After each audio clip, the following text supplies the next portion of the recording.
布吉舊鎮真係好多好嘢食，齋經過呢一間雞飯店都被吸引，然後佢嘅排骨湯好好味。食飽之後再飲杯咖啡，咖啡係其次，其實係想要借佢嘅呢一個叉電。諗咗一陣之後，決定今日咧就去攀蛙區。呢個區域嘅沙灘都靚嘅，而且其實比較多咧就係貴嘅度假屋。咁但係我咧就臨時臨急租咗呢一間，幾平嘅，大概馬幣300 ringgit 就可以有成間屋嘅。咁見到啦，樓下咧就比較common area 啦，樓上係重點，尤其是呢個露台嘅無敵海景。講真，要租一個咁無敵海景嘅一個住宿咧，300 ringgit 真係已經超值噶啦，再加上雖然講我一個人住啦，其實呢間房係家庭房嚟嘅，係可以4個人住，咁我覺得係賺咗噶啦已經，可能係淡季嘅關係啦，所以都俾自己一個 like 嘅，可以揾到呢一間。好啦，慢慢靜靜地 hea 下先，仲有個公用空間咧，有個小泳池啦，仲有呢個地方可以買啲飲品啦、食物啦，喺呢邊 hea 半日都得嘅。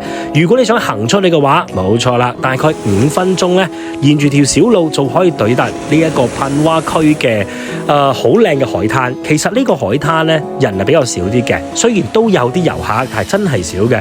慢慢靜靜地再行多5分鐘，想飲2杯嘅話，我覺得係攀蛙嘅呢一區最靚嘅一間小酒吧噶啦，價錢貴啲啲，不過個環境啦同埋個服務啦都相當唔錯嘅。好啦，如果係一啲朋友想要療癒下自己嘅話，慢活嘅話，我覺得攀蛙區真係可以住翻1晚嘅。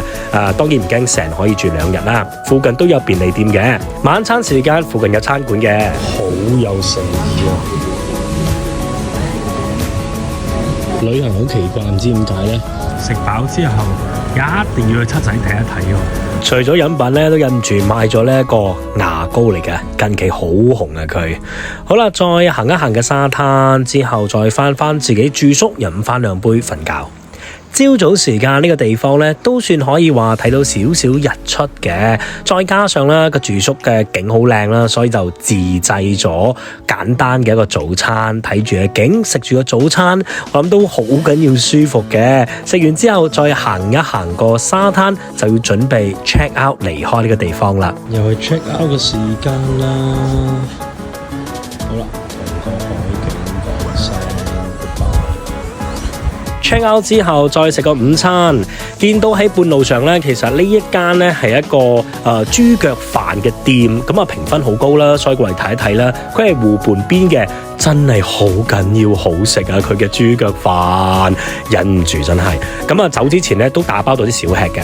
好啦，今次再住嘅就係蟠桃嘅呢個區域咧，我都係揾咗一間比較平少少 affordable 嘅一個小 chalet 啦。咁呢一個成間屋仔咧係200馬幣，咁住1晚嘅。呢邊行過去呢個酒吧街或者係沙灘嘅話，要成15分鐘。不過我有嘅係時間，都係幾好消磨時間嘅。咁呢邊係好悠閒啦，而且喺呢邊有好多嘅啲酒吧，大概係3、4點開始就會營業噶啦。喵都唔理。睇日落係冇得輸㗎呢個區域，所以喺度玩下水、飲下嘢，甚至乎睇埋個日落之後呢，就可以感受一下晚上嘅熱鬧啦。因為晚上同下晝真係兩回事嚟㗎嚇。呢邊嘅日落真係靚嘅，海水方面雖然唔夠攀蛙區清啦。夕陽還好，只是近黃昏。晚飯時間無敵靚景。不過佢選擇性食嘢嘅地方或者晚餐嘅地方，個景真係冇得輸嘅。晚上時間周圍都已經開晒一啲表演啦，甚至乎可以飲翻2杯啦。咁我冇諗過咧，其中一個沙灘區嘅呢個表演咧，佢每一晚大概8點零鐘就會出現呢個噴火嘅活動，好有誠意嘅。你可以選擇打賞佢，然之後拍啲 video 啦，又或者喺個沙灘嗰度再飲翻多2、3杯，咁當係增加佢哋嘅營業額啦。呢個表演好有誠意。好啦，咁啊表演完之後呢，你就可以周圍再行下，因為呢度有好多唔同嘅選擇啦。